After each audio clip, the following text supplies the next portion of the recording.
प्रथमच ट्रायल सुरू झाल्यापासून 30 दिवसात 30 वर्किंग डेज मध्ये ट्रायल संपलेली आहे. याच्यात कोर्टाने आरोपी विरुद्ध पोलिसांनी जो चार्ज लावला हा संपूर्ण चार्ज हा प्रॉसिक्युशननी बियॉन्ड रिझनेबल डाऊट प्रूव्ह केलेला आहे असं भाष्य केलेलं आहे. या एकूण चार्ज मध्ये 3 कलम असे आहेत की ज्यांना मृत्यूदंडाची शिक्षा आहे. त्या तिन्ही मध्ये मृत्यूदंड दिलेला आहे. म्हणजे 3 गुन्ह्यांमध्ये फाशीची तिहेरी फाशीची शिक्षा झालेली आहे. हा अतिशय ऐतिहासिक निकाल आहे.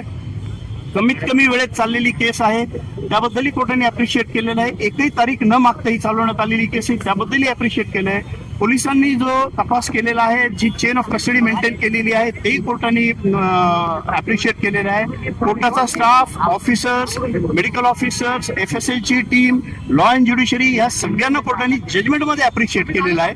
तुम्हाला डिटेल जजमेंटची कॉपी 15 मिनिटात आमच्या हातात येते. डिटेल तुम्हाला आम्ही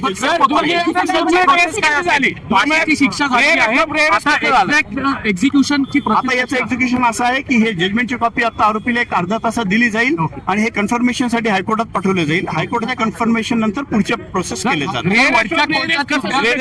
असं सिद्ध करण्यासाठी ह्या आरोपींनी थंड डोक्याने कृत्य केलेलं आहे.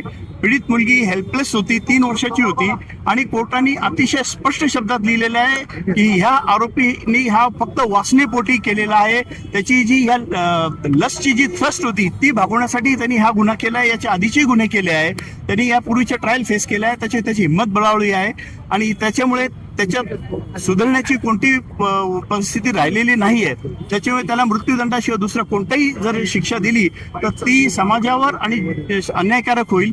ज्युडिशियस कॉन्शियस आणि सोशल कॉन्शियस हादरून टाकणारी ही घटना असल्यामुळे याला रेअरेस्ट ऑफ रेअर केस खाली कोर्टाने ग्राह्य धरून तिहेरी फाशीची शिक्षा आपण देखील प्रयत्नशील कसे राहणार.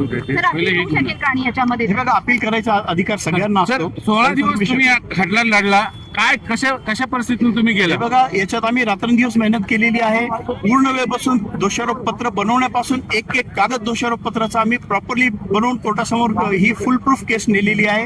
बरेच परिश्रम मी आणि माझ्या टीमने याच्यात केलेले आहे. त्याचे हे आज आपल्याला परिणाम दिसतात. थँक्यू.